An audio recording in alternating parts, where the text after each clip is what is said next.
Types of respiration यानी श्वसन के प्रकार। रेस्पिरेशन दो तरह का होता है, एक aerobic and second anaerobic respiration. जैसा कि इनके नाम से ही पता पड़ रहा है कि जो एरोबिक रेस्पिरेशन होता है वो ऑक्सीजन की प्रेजेंस में होता है और जो एनारोबिक रेस्पिरेशन होता है वो ऑक्सीजन के एब्सेंस में होता है। एरोबिक रेस्पिरेशन जो होता है उसमें पायरुवेट जो बना था, ग्लूकोज के ब्रेकडाउन से पायरुविक एसिड पायरुवेट जो बना था वो कम्प्लीटली ब्रेकडाउन हो जाता है कार्बन डाइऑक्साइड और वाटर में, और एरोबिक रेस्पिरेशन में लॉट्स ऑफ एनर्जी निकलती है, यानी एनर्जी काफ़ी मात्रा में निकलती है। जबकि एनारोबिक रेस्पिरेशन में क्या होता है, जो पायरुवेट था वो इनकम्प्लीटली ब्रेकडाउन होता है या पार्शियली ब्रेकडाउन होता है, पूरी तरह से वो ब्रेकडाउन नहीं होता है, और उसमें जो बनने वाले प्रोडक्ट्स हैं वो हैं एथिल अल्कोहल यानी C2H5OH और कार्बन डाइऑक्साइड गैस। लेकिन इसमें एनारोबिक रेस्पिरेशन में एरोबिक रेस्पिरेशन के कंपेयर में लेस एनर्जी रिलीज़ होती है। एरोबिक रेस्पिरेशन की साइट है माइटोकॉन्ड्रिया, यानी सेल में जो mitochondria power house of the cell है वहाँ पर एरोबिक रेस्पिरेशन का प्रोसेस होता है। एरोबिक रेस्पिरेशन प्लांट और एनिमल सेल्स दोनों में होता है। माइटोकॉन्ड्रिया जिसे power house of the cell कहते हैं, उसमें ये एनर्जी ATP के रूप में यानी एडिनोसिन ट्राइफॉस्फेट के रूप में अपनी एनर्जी जो करेंसी है उसके रूप में ये सेव हो जाती है सेल के अंदर। एरोबिक रेस्पिरेशन को हम समराइज करके देखते हैं एक रिएक्शन के रूप में कि सबसे पहले आप सबसे फर्स्ट स्टेप देखिए जिसमें कि ग्लूकोज है वो पायरुविक एसिड में कन्वर्ट हो रहा है, और ग्लूकोज को पायरुविक एसिड में जो कन्वर्ट हो रहा है वो प्रोसेस कहलाती है ग्लाइकोलाइसिस, और यह प्रोसेस साइटोप्लाज्म में होता है सेल के अंदर। पायरुविक एसिड बनने के बाद क्रेब्स साइकिल जो ऑक्सीजन के प्रेजेंस में होती है माइटोकॉन्ड्रिया में, उसके बाद बनने वाले प्रोडक्ट हैं carbon dioxide, water and energy. ये 3 प्रोडक्ट्स निकलते हैं। एरोबिक रेस्पिरेशन की कंप्लीट रिएक्शन आपके सामने लिखी हुई है C6H12O6 + 6O2, यानी कि जो ग्लूकोज है वो ऑक्सीजन से रिएक्शन कर रहा है, ग्लूकोज का ऑक्सीडेशन हो रहा है, और प्रोडक्ट्स जो बन रहे हैं वो 6CO2 + 6H2O + 38 ATP, यानी कि कार्बन डाइऑक्साइड बन रहा है, वाटर बन रहा है, और जो एनर्जी है ATP है, ATP के 38 मॉलिक्यूल्स बन रहे हैं। एनारोबिक रेस्पिरेशन समटाइम्स अकर विदाउट ऑक्सीजन, यानी कि नाम से पता पड़ रहा है कि बिना ऑक्सीजन के होने वाला रेस्पिरेशन है ये। एग्जाम्पल हैं इसके यीस्ट, बैक्टीरिया, इनमें ये एनारोबिक रेस्पिरेशन पाया जाता है। ये लेस एफिशिएंट होता है। लेस एफिशिएंट का मतलब है कि इसमें ज़्यादा एनर्जी नहीं निकलती है। एग्जाम्पल लेते हैं यीस्ट का। यीस्ट में किस तरह से एनारोबिक रेस्पिरेशन होता है, तो एक रिएक्शन लिखी है C6H12O6, यानी कि जो ग्लूकोज है वो बिना ऑक्सीजन के ही किस में ब्रेकडाउन हो जाता है, एथिल अल्कोहल यानी C2H5OH में, और कार्बन डाइऑक्साइड बनता है और एनर्जी निकलती है। तो अब देख लेते हैं पूरी रिएक्शन यीस्ट सेल में कैसे होती है एनारोबिक रेस्पिरेशन की, कि ग्लूकोज ग्लाइकोलाइसिस प्रोसेस के थ्रू साइटोप्लाज्म में पायरुविक एसिड में बदलता है जो कॉमन है एरोबिक और एनारोबिक में, और पायरुविक एसिड के बाद नो O2 मैंने लिखा है, यानी कि ऑक्सीजन के एब्सेंस में साइटोप्लाज्म के अंदर जो रिएक्शन होती है उसमें बनने वाले प्रोडक्ट्स हैं C2H5OH यानी एथिल अल्कोहल, कार्बन डाइऑक्साइड, और एनर्जी रिलीज़ हो रही है। एनारोबिक रेस्पिरेशन हमारी बॉडी की मसल सेल्स में भी होता है, जो हमारी वॉलंटरी और रिस्ट्रिक्टेड मसल्स हैं, यानी कि जो ऐच्छिक पेशियाँ होती हैं जिस पर कंट्रोल होता है हमारा, उनमें भी होता है। ये मसल्स एनारोबिकली रेस्पिरेशन करती हैं, और जिसमें से जो प्रोड्यूस होता है, प्रोडक्ट्स बनते हैं वो है लैक्टिक एसिड और एनर्जी निकलती है। पढ़ते हैं मसल क्रैम्प्स के बारे में। समटाइम्स सेल्स में need a lot of oxygen very quickly. कभी हमारी सेल्स को बहुत सारी ऑक्सीजन चाहिए होती है बहुत तेज़ी से। जब भी आप बहुत तेज़ी से दौड़ते हैं तो जो आपकी मसल्स हैं लेग्स की, उनको बहुत ज़्यादा एनर्जी की ज़रूरत पड़ती है, वो बहुत ज़्यादा एनर्जी यूज़ कर लेती हैं। तो पर्याप्त मात्रा में उनको ऑक्सीजन की सप्लाई होती रहे, हमारी मसल सेल को ऑक्सीजन की सप्लाई मिलती रहे, इसकी वजह से हमारी ब्रीदिंग रेट जो होती है, सांस लेने की जो हमारी दर है वो बढ़ जाती है। The heart also beats faster to supply oxygen, यानी कि हमारा हार्ट भी तेज़ी से बीट करने लगता है जिससे कि ऑक्सीजन की सप्लाई तेज़ी से हो to the leg muscles as quickly as possible. क्यों होता है, ताकि भाई हमको ज़्यादा ऑक्सीजन चाहिए, हम एनर्जी ज़्यादा यूज़ कर रहे हैं, तो ऑक्सीजन की सप्लाई बहुत तेज़ी से हो तो हमारा हार्ट बीट बढ़ जाती है, जितनी तेज़ी से ऑक्सीजन क्या होगा, यूज़ होगा, सप्लाई होगी हमारे मसल सेल्स में ऑक्सीजन की।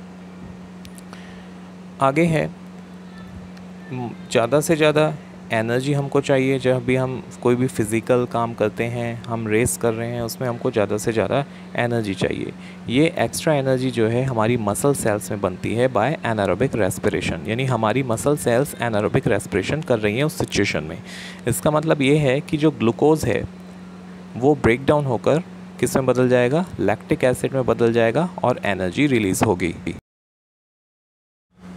Breakdown of glucose by various pathways. अब हमने जितना भी देखा अभी, एरोबिक एनारोबिक रेस्पिरेशन जो होता है हमारे अंदर होता है, हम ऑक्सीजन की प्रेजेंस में करते हैं, यीस्ट सेल में एनारोबिक है और हमारी मसल सेल्स में एनारोबिक रेस्पिरेशन हो रहा है, तो उसे हम एक पाथवे के थ्रू देख लेते हैं। यहाँ पर रिएक्शन लिखी हुई हैं, तीनों रिएक्शंस एक जगह पर ही लिख कर दिखा रखी हैं।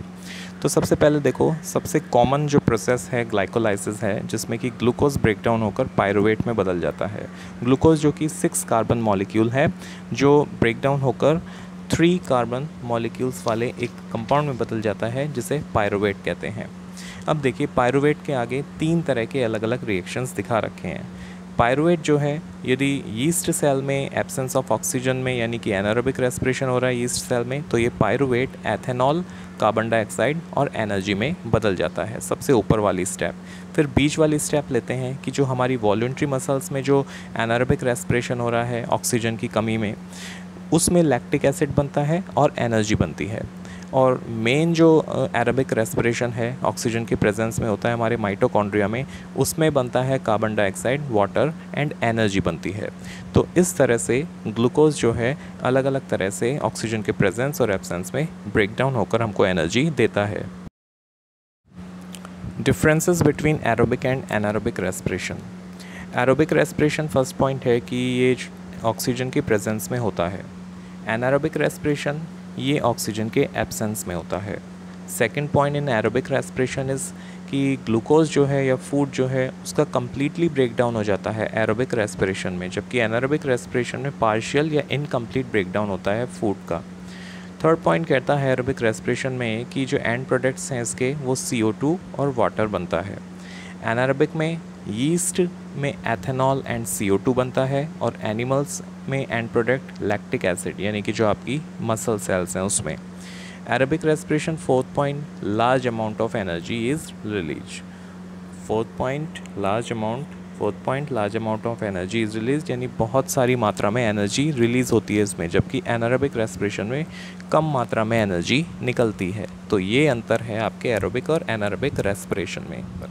अब देखिए, कुछ सिमिलरिटीज़ भी हैं एरोबिक एंड एनारोबिक रेस्पिरेशन में। एग्जांपल कि दोनों में ही शुगर का ब्रेकडाउन होता है और एनर्जी रिलीज़ होती है, ATP बनती है, कुछ एनर्जी हीट के रूप में लॉस्ट हो जाती है, और एक ग्लाइकोलाइसिस प्रोसेस दोनों में ही कॉमन होता है।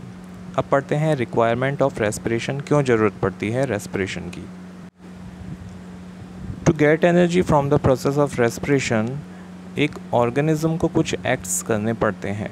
यदि एनर्जी लेनी है किसी ऑर्गेनिज्म को रेस्पिरेशन से, तो क्या एक्ट करता है? सबसे पहले अपने आसपास के एनवायरनमेंट से, हवा है या पानी है, वहाँ से उसको क्या चाहिए, ऑक्सीजन चाहिए अक्रॉस रेस्पिरेटरी सरफेस, और उसको क्या करना है, कार्बन डाइऑक्साइड जो होती है उसको रिलीज़ आउट करना होता है। सेलुलर रेस्पिरेशन में CO2 बनती है, जो वेस्ट है उसको बाहर निकालना ज़रूरी होता है through the same respiratory surface. Respiratory surface जो भी लंग्स हैं, जैसे हमारे अंदर लंग्स होते हैं, तो वहाँ से बाहर निकालना ज़रूरी होता है। B पॉइंट कहता है कि to make this oxygen available to all cell, जो हम ऑक्सीजन ले रहे हैं वो हमारी सभी सेल्स में जानी ज़रूरी है। C number is cellular respiration या फिर ट्रू ऑक्सीडेशन प्रोसेस, जिससे एनर्जी रिलीज़ होती है। यानी कि सेलुलर रेस्पिरेशन जो होता है, सेल के अंदर जो रेस्पिरेशन हो रहा है, यानी ग्लूकोज का, फूड का ऑक्सीडेशन जो हो रहा है, वो एक ट्रू ऑक्सीडेशन प्रोसेस है जिसमें कि एनर्जी रिलीज़ होती है। आइए अब दो टर्म समझ लेते हैं। एक तो गैसेस एक्सचेंज, जैसे कि नाम से ही पता पड़ता है कि यहाँ पर गैसों का एक्सचेंज हो रहा है एक रेस्पिरेटरी सरफेस से। एग्जांपल, ऑक्सीजन तो ली जा रही है रेस्पिरेशन में और कार्बन डाइऑक्साइड रिमूव की जा रही है।